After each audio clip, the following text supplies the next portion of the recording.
बहुत अच्छा लगता था। तो मुझे लगता है कि शायद ये नाम भी तभी कि सपना हूँ, तो उनका सपना मुझे पूरा करना है। जो उन्होंने सोचा, जो अधूरा कहीं कुछ रह गया, तो मुझे पूरा करना ही है। तो बस कविता मन में थी, रक्त में शामिल थी, वो कवि रक्त मुझ में शामिल है, और मैं इसी पथ को मैंने चुना और आगे बढ़ती चली गई। और आप जैसे, मैं विद्वान लोगों के साथ जब जुड़ी और आप लोगों ने मुझे सही रास्ते बताए, मुझे सही रास्तों का चुनाव करना सिखलाया, सही मंचों की तरफ लेकर गए, तो मैं धीरे धीरे धीरे धीरे मुझ में भी वो अनुभव के माध्यम से वो धीरे धीरे परिपक्वता आ रही है।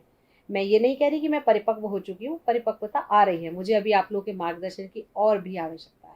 सपना जी, अपने पिता की विरासत को आपने, और ये मेरा मानना है कि बेटियां जो है वो बाप के बहुत करीब होती है, और सबसे ज्यादा संवेदनशील रिश्ता बेटियों का होता है। और आपने अपने पिता की विरासत को आगे बढ़ाया है, तो ये बहुत बड़ी बात है। माँ शारदा की विशेष आप पे कृपा है। आपकी जो कविताएं हैं, आपके गीत हैं, मुक्तक हैं, दोहे हैं, वो इतने खूबसूरत हैं जितनी आपकी प्रस्तुति है। तो ईश्वर ने सारा सामंजस्य दिया है, आपकी खूबसूरती के साथ साथ आपको ये सब उन्होंने बख्शा है। और आपने भी पूरा इसका मान रखते हुए आज पूरे देश में अपनी संवेदनशील गीतों और विशेष रूप से श्रृंगारित गीतों में सपना सोनी का नाम आज पूरे काव्य पटल पर है, पूरे देश के अच्छे मंचों पर है। तो हम चाहेंगे कि आज की शुरुआत कोई मुक्तक से या कोई कविता के किसी अपने गीत के किसी बंद से आप ऐसे करें जहां हमें लगे कि पिता की उस विरासत को लेकर आप आगे बढ़ें। बिल्कुल बिल्कुल। मेरा मानना है, मैंने कहीं एक छंद लिखा था कि प्रथम गुरु तो माँ है, दूसरे गुरु पिता है, तीसरे का रोम रोम सांस में प्रवास है। तो बस वहीं से, जैसा कि पिताजी की बात आती है, माँ की बात आती है, तो मैं पूरे देश भर में जब कहीं जाती हूँ, मैं बहुत अनभिज्ञ थी यात्राओं से। मुझ में बहुत ज़्यादा वो चतुराइयाँ, वो कौशल नहीं था कि मैं अकेली कहीं यात्रा कर सकूं। पर धीरे धीरे माँ का आशीर्वाद मिला, पिताजी की दुआएं मिली, और मैं आज सक्षम हूँ, उस काम को कर सकती हूँ। अकेली यात्राएं देश भर में करती हूँ, लेकिन उन सबके पीछे माँ का आशीर्वाद है, पिताजी की दुआएं। बिल्कुल। तो वहीं से 4 पंक्तियां पढ़ना चाहती हूँ इस काव्य साधक के इस खूबसूरत से पटल पर कि मेरी माँ लाडली कह कर मुझे जब प्यार देती है, वाह वाह वाह, वो नजरों से मेरी सारी बलाएं तार देती है। मैं बतला नहीं सकती कि क्या महसूस करती हूँ। क्या बात है। वो जब शुभ कामनाओं का मुझे उपहार देती है, वो जब शुभ कामनाओं का मुझे उपहार देती। बहुत हृदय स्पर्शी पंक्तियां सपना जी, बहुत खूब। मेरे पिताजी का बहुत ही चर्चित गीत था। मैं अपने पिताजी के साथ काव्य गोष्ठियों में जाया करती थी, आदरणीय किशोर जी। और वो हर गोष्ठी में वो गीत का फरमाइश लोग किया करते थे, जय जय गणेश, जय जय गणेश, मेरा हिंद देश, मेरा हिंद देश, हम संताने भारत माँ की, राग ना कोई द्वेष, जय जय गणेश, जय जय गणेश। तो बस पिताजी की पंक्ति मैं सिर्फ इतनी पढ़ पाऊंगी, मैं मुझ में इतनी हिम्मत नहीं है और काबिल भी नहीं है कि मैं पिताजी का पूरा गीत पढ़ पाऊं। लेकिन जब पिताजी की कोई पंक्ति पढ़ती हूँ तो 4 पंक्तियां पिताजी को समर्पित करना चाहती हूँ कि तुम्हारी याद आई तो, मेरे पिताजी नहीं रहे, तुम्हारी याद आई तो नयन नम हो गए मेरे, छवि दिल में समाई तो नयन नम हो गए मेरे। क्या बात है।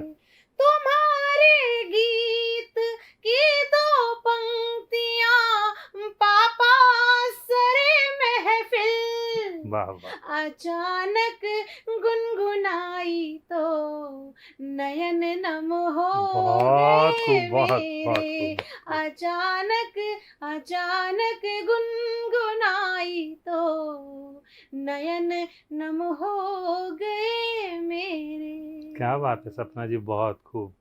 और इससे जाहिर होता है हम कितने अपनों के साथ हम अटैच्ड हैं, और आज भी उनकी यादें, स्मृतियां हमारे मस्तिष्क पटल से अलग नहीं हो पा रही। बिल्कुल बिल्कुल। तो मैं सपना जी चाहूँगा कि जब आपने ये यात्रा शुरू की और विशेष रूप से आपने श्रृंगार, प्रेम, प्रीत, प्यार, मोहब्बत, इनको अपना मुख्य विषय बनाया है, तो निश्चित रूप से जो शाश्वत प्रेम है ये एक सत्य भी है और सृष्टि को भी इसी की आवश्यकता है। आज के दौर में हम देख रहे हैं कि प्रेम से ही सारे मसले हल हो सकते हैं। बिल्कुल हो सकते हैं। तो ये दो तरह के प्रेम होते हैं, हम प्रेम हकीकी और प्रेम मजाजी जो कुछ बोलते हैं इस तरह से। तो आप किस तरह के प्रेम की कविताएं रचती हैं विशेष रूप से? बिल्कुल बिल्कुल। मैं अपने गीतों में मेरी जो नायिका है वो प्रेम की पराकाष्ठा को प्रदर्शित करती है, प्रेम के उन भावों को प्रदर्शित करती है जो एक नारी बन के बहुत ही कोमल और संवेदनशील भाव होते हैं। और मेरे आराध्य हैं श्री कृष्ण भगवान, क्योंकि मैं प्रेम कविताएं करती हूँ, तो श्री कृष्ण भगवान पर आधारित मेरा एक गीत पूरे देश भर में सुनाती हूँ और बहुत चर्चित होता जा रहा है आप सबके आशीर्वाद से। स्वागत। और मेरा मन है कि आज इस पटल से भी मैं वो गीत आप सबके समक्ष अरे वाह, बहुत बढ़िया। और सबसे बड़ी बात है कि मेरी मौलिक रचना के साथ साथ उसकी धुन भी मौलिक है। और ये मैं मानती हूँ गीत मेरे लिए वहाँ ईश्वर का वरदान है, माँ सरस्वती की देन है कि मैं इस गीत को पढ़ने के साथ साथ लोगों के हृदय तक पहुंचा पा रही हूँ। तो वो गीत पढ़ना चाहती हूँ। तुम मृग बन जाओ कान्हा, तुम मृग बन जाओ कान्हा, मैं कस्तूरी बन जाऊं। तुम ढूंढो सारे जग में, तुम ढूंढो सारे जग में, मैं तुम पर गंध लुटाऊं। तुम मृग बन जाओ कान्हा। बहुत सुंदर, बहुत सुंदर। तुम चाहे मथुरा जाओ या हो जो वृंदावन में, मैं मिलूंगी तुमको तुम्हारे पावन से अंतर मन में। तुम राधा राधा बोलो, मैं कान्हा कान्हा। क्या बात है, क्या बात है, बहुत सुंदर। तुम राधा राधा बोलो, मैं कान्हा कान्हा गाऊं। तुम मृग बन जाओ कान्हा।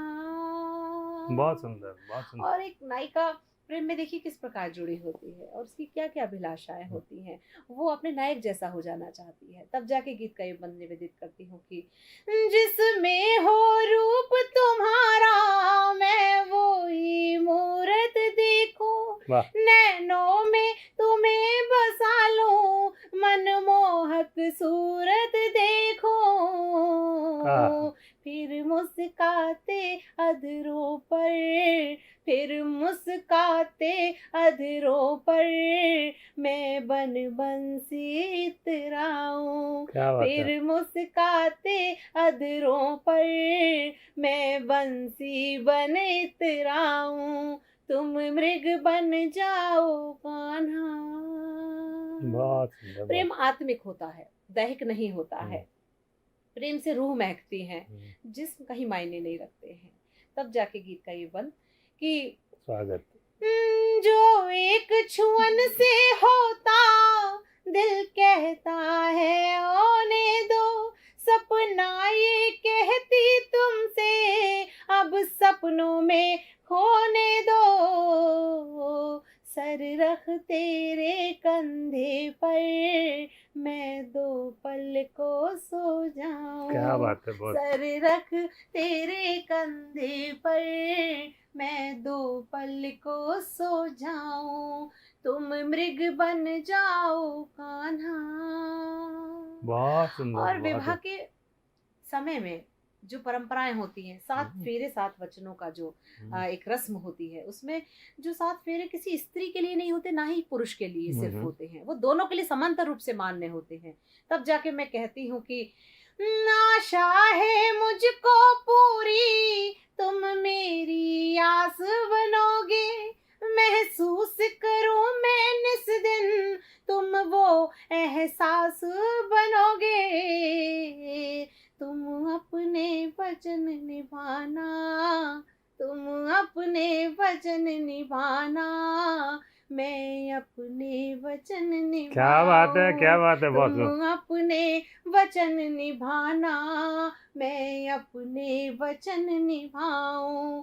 तुम मृग बन जाओ कान्हा, मैं कस्तूरी बन जाऊं। क्या बात तुम है। ढूंढो सारे जग में, मैं तुम पर गंध लुटाऊं। वाह वाह वाह। मैं चाहूं दिस गंध बिखराऊं, मैं तुम पर गंध लुटाऊं। क्या बात है सपना जी, मैं तो ऐसे खो गया इसमें और यूं लगा है कि किसी ने मुझे नींद में जगाकर चांदी की कटोरी में मक्खन और मिश्री मिला के खिला दियो, कुछ ऐसा एहसास में पूरी प्रेम की जो पराकाष्ठा है इस गीत में परिलक्षित आपके हो रही है।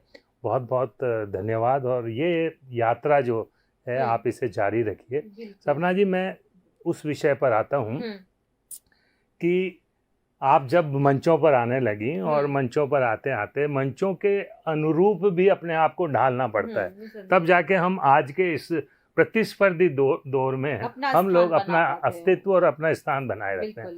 तो उस दौर में आपने बहुत सारे नव प्रयोग भी किए। और विशेष रूप से मैंने देखा कि आपने दुमदार दोहे भी लिखे, पैरोडियां भी आपने लिखी। और मुझे याद आता है जी न्यूज़ का एक उसका कार्यक्रम में कवि युद्ध में मैंने आपको देखा है। और देश भर के तमाम चैनलों पर जगह जगह आपने अपनी पैरोडियों, अपने उन समसामयिक कविताओं के माध्यम से अपनी जगह बनाई है। हम चाहेंगे कि कोई एक छोटा सा नमूना हमारे दर्शकों के लिए, श्रोताओं के लिए इस तरह का भी आए कि जहाँ हास्य की भी उसके अंदर इनपुट थोड़ा सा नजर आए। क्या होता है किशोर जी की, देखिए अपने आप को माहौल के हिसाब से ढाल देना ये ज़रूरी होता है, चाहे वो कोई भी परिवेश हो, भला ही हमारा पारिवारिक माहौल ही क्यों ना हो। और ये तो हमारा साहित्यिक क्षेत्र है और इसमें मैं जितनी गीत गज़ल कहती हूँ और मुझे लगता है कि वो जन जन तक पहुँचती हैं। लेकिन आजकल लोग कहीं ना कहीं वो कहते हैं ना, एक मनोरंजन ढूंढते हैं। तो मनोरंजन की जहाँ बात आती है, और मैं सभी चैनल्स पर जब अपनी कविताओं को लेकर प्रस्तुत हुई हूँ तो कई बार चैनल्स की डिमांड हो जाती है। तब मैंने एक दो पैरोडी ज़रूर कही हैं, हालांकि मेरा ये विषय नहीं है, ना मेरा कोई रस है प्रतिगीत, लेकिन वहाँ जब ये इसकी मांग हुई तो मैंने ये काम भी कर दिखाया। और जब मैं हालांकि मंचों से नहीं पढ़ती हूँ, लेकिन अगर आप कह रहे हैं तो मैं पैरोडी का छोटा सा सभी के बीच पढ़ती हूँ। अच्छा, पैरोडी की भूमिका ये है कि एक हारे हुए नेता की पत्नी अपने पति से क्या अनुरोध कर रही है, तब मैं पैरोडी पढ़ती हूँ। सुनिएगा। दंग दंग मैं दंग रह गई, देख के तेरी हार, टिकट मुझे दिलवा दे सैया, जीतूंगी मैं हर बार। क्या बात है। मुझे संसद में बैठा दे रे ओ नेता दीवाने, मुझे संसद में बैठा दे रे ओ नेता दीवाने, मुझे सांसद बना दे रे ओ नेता दीवाने। दाएं भी चमचा बाएं भी चमचा, देखूं यही सपना, रुतबा हो अपना, मुझे घुट्टी वो पिला दे रे ओ नेता दीवाने। तुझे जीत के दिखा दूंगी ओ नेता दीवाने, मुझे संसद में बिठा दे रे ओ नेता दीवाने। और एक बंद। स्वागत। नोटों की गड्डी के बक्से भरा दे, बचे विदेशवा में जमा करा दे बलमा, स्विस में जमा करा दे बलमा। तुझे लॉकर में छिपा दूंगी ओ नेता दीवाने, मुझे संसद में बिठा दे रे ओ नेता दीवाने, मुझे सांसद बना दे रे ओ नेता दीवाने। बिल्कुल, आपकी जो है मन की ये भाव है जी ऊपर तक पहुंच चुके हैं। और निश्चित रूप से जब सच्चे मन से कोई प्रार्थना करता है तो वो ऊपर कबूल भी की जाती है। और मुझे ध्यान आ रहा है प्रियंका जी का वो डायलॉग कि लड़की हूँ लड़ सकती हूँ, और जो लड़ सकती है वो आगे बढ़ भी सकती है। आप निश्चित रूप से आपकी ये यात्रा अनवरत चलेगी और बढ़ेगी। और एक चीज़ मैं विशेष रूप से पूछना चाहता हूँ कि गीतों के साथ ये परंपरागत हमारे जो हिंदी मंचों की जो चीज़ें, उसके साथ साथ गज़ल में भी आपने बहुत हाथ आजमाए हैं। जी। और मंचों पर एक गज़लकार के रूप में भी आपकी बड़ी पहचान है। जी। तो हम चाहेंगे कि थोड़ा इस पे बोलकर और कुछ अपनी पहचान की कोई गज़ल हो, कोई ऐसा हो, वो आप अवश्य रखें। उस पे कुछ गज़ल एक बहुत ही ज़्यादा महत्वपूर्ण विधा है और इसे कहना आसान भी नहीं है, क्योंकि कहते गज़ल में 32 बहरे हैं और ये सब चीज़ें सीखने में लोगों को ताउम्र मतलब पूरी ज़िंदगी लग जाती है। लेकिन कुछ चीज़ें कुछ बहर पे मैंने काम किया है। तो जो गज़लें मेरी चर्चा में हैं उन्हीं में से एक गज़ल मैं सुनाती हूँ। स्वागत, सुनाइए। करीब है और मेरे श्रोताओं तक पहुँचेगी इस जयपुर काव्य साधक पटल के माध्यम से, तो मुझे भी अच्छा लगेगा। सुनिएगा।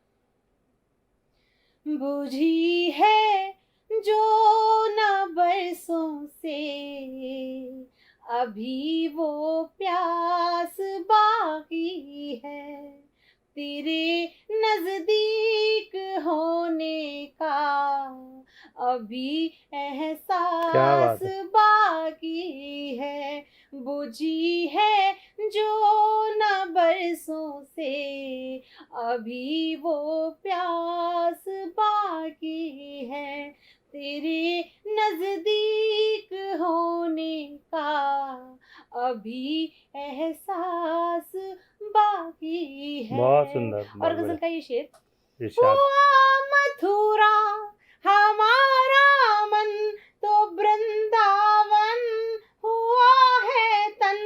वाह। चले आओ मेरे कान्हा, क्या बात है, तुम्हारा रास बाकी है। बहुत सुंदर। चले आओ मेरे कान्हा, मन मथुरा तन वृंदावन, रास बाकी है। बहुत सुंदर। हुआ पतझड़ भले जीवन मगर जब साथ में तुम हो, मुझे लगता है मुझ में प्यार का मधुमास बाकी जय हो, बहुत सुंदर। मुझे लगता है मुझ में प्यार का मधुमास बाकी है। और गजल का मुझे ये शेर लगता है कि हासिले गजल है, वो पढ़ती हूँ। इरशाद सुनाइए।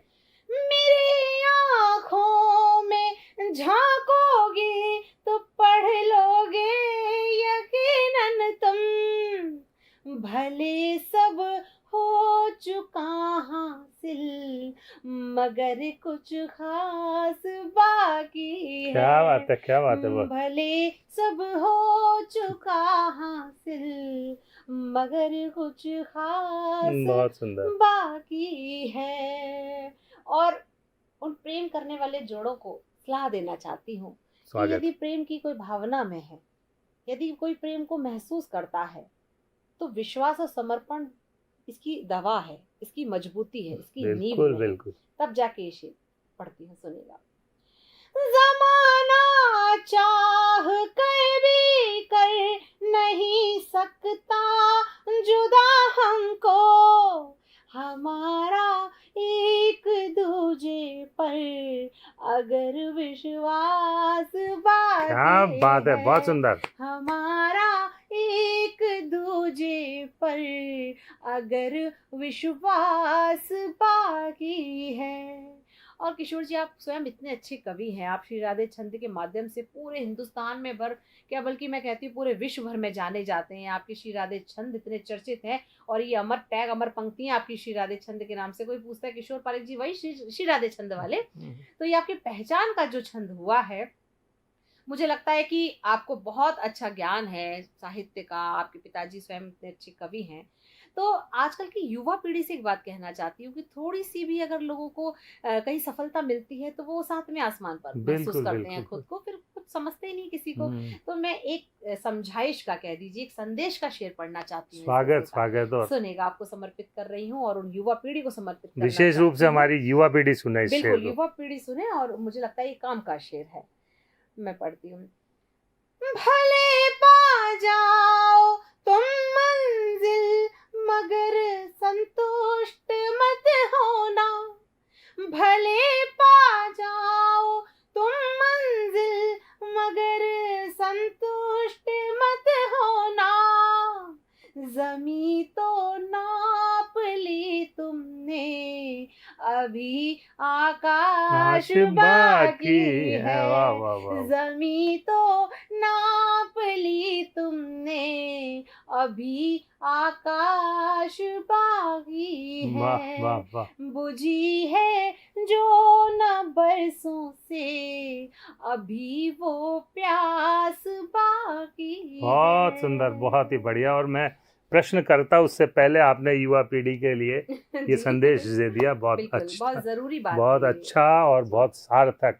और विशेष रूप से आपने जो प्रेम की जो बात की है, विश्वास और हमारे समर्पण पे टिका हुआ है सारा ये। बिल्कुल बिल्कुल। प्रेम बड़ा रंग बिरंगा सा एहसास है। मुझे लगता है कि प्रेम जो एहसास है उसमें सिर्फ खुशी खुशी है, तो प्रेम को पुष्पित पल्लवित होने से कहीं ना कहीं उसमें अवरोध आते हैं। प्रेम में रूठना भी होना चाहिए, प्रेम में मनाना भी होना चाहिए, प्रेम में मनोहार भी होनी चाहिए। तो प्रेम में एक दूसरे पर अधिकार जताना भी होना चाहिए, तब जाके प्रेम पुष्पित और पल्लवित होता रहता है। ये छोटे छोटे से एहसासों को जब हम एक साथ देखते हैं तो उसे प्रेम कहा जाता है। तो कुछ मनोहार की बात कुछ मुक्तक के माध्यम से या कुछ दोहों के माध्यम से, प्रेम पे दोहे भी आपने बहुत लिखे हैं। मैंने दोहे काफी लिखे हैं, और एक दोहा, मैं सिर्फ एक दोहा पढ़ूंगी, फिर उसके बाद में एक गीत आप लोगों के बीच और सुनाऊंगी।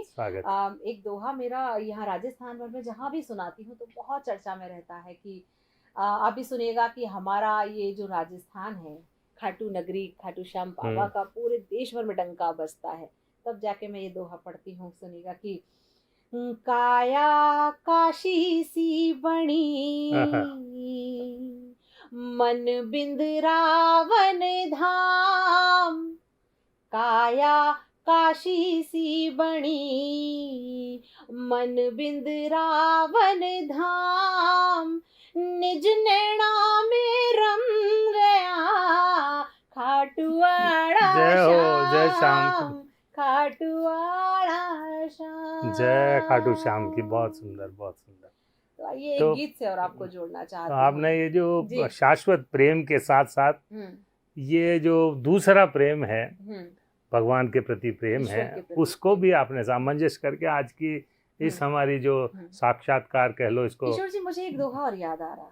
अरे वाह वाह, सुनाइए। और मुझे लगता है कि वो भी मुझे पढ़ देना चाहिए, कम से कम एक काम अधूरा क्यों करो, जोड़े से तो करो। सुनाइए। स्वागत। राधा की अखियन बसे, मुरलीधर गोपाल। राधा की अखियन बसे, मुरलीधर गोपाल। पगली इस कारण रखे, आंसू सभी संभाल। क्या बात है, क्या बात है। आंसू सभी संभाल। दोहा तो मैं कह रहा हूँ वो छोटे से छोटा चंद है जिसमें बड़ी से बड़ी बात आप समेट के कह सको। रोना भी नहीं चाहती है मेरी राधिका। दोनों बड़े खूबसूरत और बहुत ही शाश्वत दोहे। बहुत आनंद आया। सपना जी, कोई आपका पहचान गीत कुछ ऐसा हो जिसकी वजह से अगर कोई ऐसा व्यक्ति भी सुने कि ये तो सपना सोनी का गीत है और ये मेरे दिल के बहुत करीब है, कुछ ऐसी कोई रचना है? मैं सुनाती हूँ आपको। और मुझे याद है कि मैंने जब काव्य मंचों की शुरुआत की तो मैंने इसी गीत से शुरुआत की। वो गीत मैं पहुंचाना चाहती हूँ लोगों तक, श्रोताओं तक। और नारी के कोमल भावों से निर्मित, संवेदनाओं से भरा ही मेरा गीत। मेरे मन की धरा पर मधुर भाव से चित्र अपना सलोना बना दीजिए। जितनी गजलें कही हैं मेरे वास्ते, उनके कुछ शेर तो गुना दीजिए। मेरे मन की धरा पर मधुर भाव से।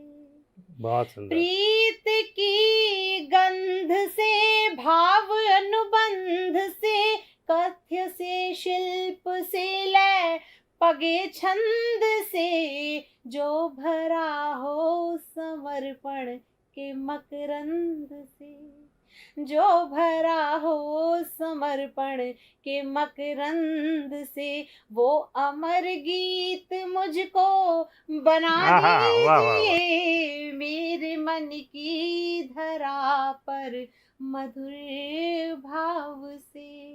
प्रेम का सहारा जब किसी को मिल जाता है तो वो जीवन में अपने आप को सबसे ज्यादा खुश नसीब समझता है। तब जाके मैं गीत का बंद पढ़ रही हूँ। स्वागत स्वागत। अनकही अनसुनी मेरी जीवन कथा, मन को मथने लगी मेरे मन की व्यथा, आपका प्यार पाकर ये मन कह उठा, आपका प्यार पाकर ये मन कह उठा, दर्द हम जो सहे सब भुला दीजिए, मेरे मन की धरा पर मधुर भाव से। और गीत के अंतिम स्पर्श तक लेकर चलना चाहती हूँ। नारी की वो 16 श्रृंगार में सबसे महत्वपूर्ण जो होता है उसका विवरण, उसका थोड़ी सी चर्चा मैंने एक पंक्ति में की है, सुनिएगा।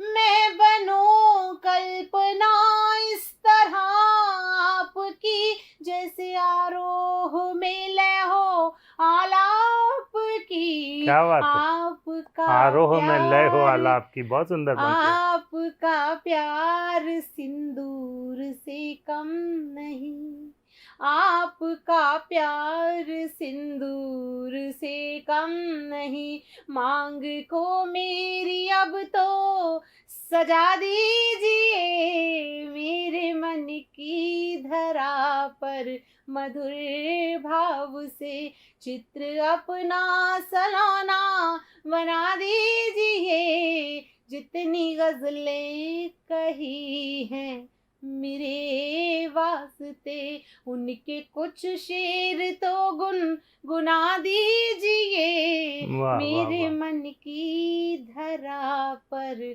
मधुर भाव से। बहुत सुंदर सपना जी, आनंद आ गया आज की ये अनायास हुई जो आपसे वार्ता।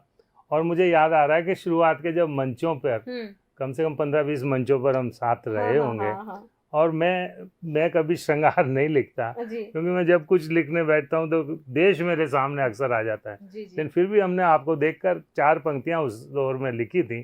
तो मैं चाहता हूँ कि हमारे दर्शक और श्रोता आज जिस कवित्री से आमने सामने हम लोग वार्ता कर रहे हैं, साक्षात्कार कर रहे हैं, वो अब आज की तारीख में बहुत प्रतिष्ठित स्थान पर पहुंच चुकी हैं। और शुरुआत के दौर में जब हम उनको बुलाया करते थे कि तुम्हारी मौन मर्यादा बनी मानस की चौपाई, बहुत कम बोलने वाली सपना, आप तो देखते हैं कि बहुत बोलती हैं, कि तुम्हारी मौन मर्यादा बनी मानस की चौपाई, हंसी जो गीत गोविंदम की कोई पंक्ति मुस्काई, उठी पलकें जो सीख कबीरा की, झुकी जैसे बेचारे सूर की राधा हो शर्माई, झुकी जैसे बेचारे सूर की राधा हो शर्माई। तो सपना जी बहुत अच्छा लगा विशेष रूप से आज आपसे वार्ता करके, आपकी इस काव्य यात्रा को देख के मन बहुत ही प्रसन्न है। और हमारी जयपुर काव्य साधक और हमारे जितने भी श्रोता लोग हैं उनकी तरफ से आपके लिए बहुत बहुत शुभकामनाएं हैं। आप और उन्नति के पथ पर आगे बढ़ें और अपनी इस वाणी से, अपने कलाम से, अपने गीतों से इस देश को आप पूरा सरस डुबो दें अपने आवाज़ में, और लोग वाग कह उठें कि वाह वाह सपना क्या बात है। बहुत अच्छा लगा, और पुनः एक बार आपका अभिनंदन। आज इस हमारे जयपुर काव्य साधक के इस स्टूडियो में आप पधारे, पुनः आते रहिए, यही हम आपसे कामना करते हैं। धन्यवाद, शुक्रिया।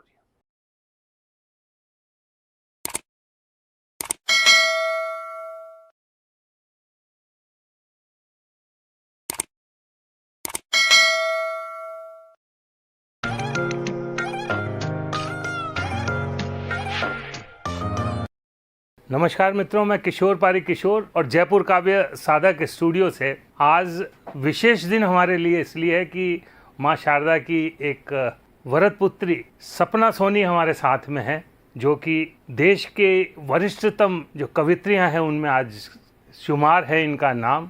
और बहुत कम समय में जो ये यात्रा एक बुलेट ट्रेन की जैसी सपना जी आपकी रही। मैं आपका इन शब्दों के साथ हार्दिक स्वागत और अभिनंदन करता हूँ कि थे भला पधारे आज आंगणे म्हारे में प्रेम प्रसून चढ़ावा चरण में थारे। मित्रों, सपना सोनी की यात्रा मुझे बिल्कुल मेरे सामने चलचित्र की तरह चल रही है। पिछला मैं समझता हूँ 1 दशक भी अभी तक पूरा नहीं हुआ। 7-8 साल पहले जब मैं सपना सोनी से मिला था तो एक अलग ही सपना सोनी थी। मेरी गोष्ठी के अंदर ये आई और इन्होंने अपनी शुरुआत की। मैं मानता हूँ कि इन्हें विरासत में इनके पिताजी और आगरा का जो बहुत बढ़िया काव्यमय वातावरण मिला, लेकिन मंचों की ओर ये तब तक अग्रसर नहीं हुई थी। ताजमहल की नगरी मोहब्बत और ताज की नगरी, और वहाँ से राजस्थान के इस दौसा शहर में आप आकर बसी। लेकिन कविता का माहौल उस समय तक इनके पास नहीं था। ये जयपुर गोष्ठियों के लिए आया करती थी। इससे इनका काव्य के प्रति समर्पण, त्याग और लगाव महसूस हुआ और सपना सोनी ने धीरे धीरे अपना जो मुकाम बनाया। आज देश के वरिष्ठतम कवित्रियाँ हैं उनमें आप शुमार हैं, और ये हमारे लिए भी बहुत गौरव की बात है कि इनकी यात्रा हमारे साथ शुरू हुई और आज इतने बड़े मुकाम पर हम देखते हैं तो हमें भी गर्व, गौरव और गुमान होता है। पुनः एक बार आपका स्वागत करते हुए सपना जी, मैं सीधा आपसे बात करना चाहता हूँ कि किस तरह से कविता से इतना लगाव आपका, कैसे क्या शुरुआत हुई, थोड़ा बताएंगे। मेरा मानना है, सबसे पहले तो मैं जयपुर काव्य साधक परिवार को बहुत बहुत आभार व्यक्त करना चाहती हूँ। आदरणीय किशोर पारिक जी, जिन्होंने मुझे उस पहले पायदान पर देखा था जब मैं कविता के लिए ललायत थी, लिखने के लिए नहीं, कविता जन जन तक पहुँचाने के लिए ललायत थी। मैं ढूंढ रही थी वो रास्ते जहाँ से मुझे पता चले कि किस पथ पर मुझे बढ़ना है। ये वे लोग हैं, आदरणीय किशोर पारिक जी, दादा वरुण चतुर्वेदी जी, आदरणीय हमारे लोकेश साहिल जी, जोगेंद्र गर्ग जी और तमाम अन्य लोग भी इस जो समूह से जुड़े हुए हैं, जयपुर काव्य साधक परिवार के सदस्य हैं सभी। मैं जब उस परिवार से जुड़ी तब इन लोगों ने मुझे देखा, सुना, तो मुझ में शायद संभावनाएं कुछ आप लोगों को लगी कि ये कुछ कर सकती हैं, सुना सकती हैं, और मैंने भी इन लोगों का हाथ थाम लिया और मुझे पग पग चलना बढ़ना इन्हीं लोगों के माध्यम से मैं सीख पाई हूँ, सिखाया गया। तो मेरी पहला जो काव्य गोष्ठी जयपुर में यदि किसी साहित्यिक संस्था में हुई तो वो जयपुर काव्य साधक परिवार है। रही कविता का बीज अंकुरित होना, मैं आगरा से हूँ और मेरे पिताजी लेखक थे। तमाम गीत, गज़लें, भजन आदि उन्होंने लिखी, रचना की हैं। और हमारी जब भी आँख खोलती थी, वातावरण किशोर जी ऐसा था परिवार का, जब भी सुबह हम उठते थे तो हमारे कानों में पापा के स्वर गूंजा करते थे। क्या बात है। वो आंगन में बैठ करके अपनी कविताओं का वाचन किया करते थे, अपने भजनों का वाचन किया करते थे। बहुत ही ज़्यादा साहित्यिक माहौल, साहित्यिक और संगीतमय माहौल मैंने अपने बचपन से देखा है अपने परिवार में। और पिताजी का वही अंश शायद मुझ में है। कहते हैं कुछ अनुवांशिकी, कुछ जीन ऐसे होते हैं, तो हम 4 भाई बहन तो हैं, लेकिन परंतु कविता की तरफ यदि किसी का रुझान है तो वो मैं उनकी एकमात्र पुत्री हूँ। मेरे पिताजी को भी बहुत अच्छा लगता था, तो मुझे लगता है कि शायद ये नाम भी तभी कि सपना हूँ तो उनका सपना मुझे पूरा करना है।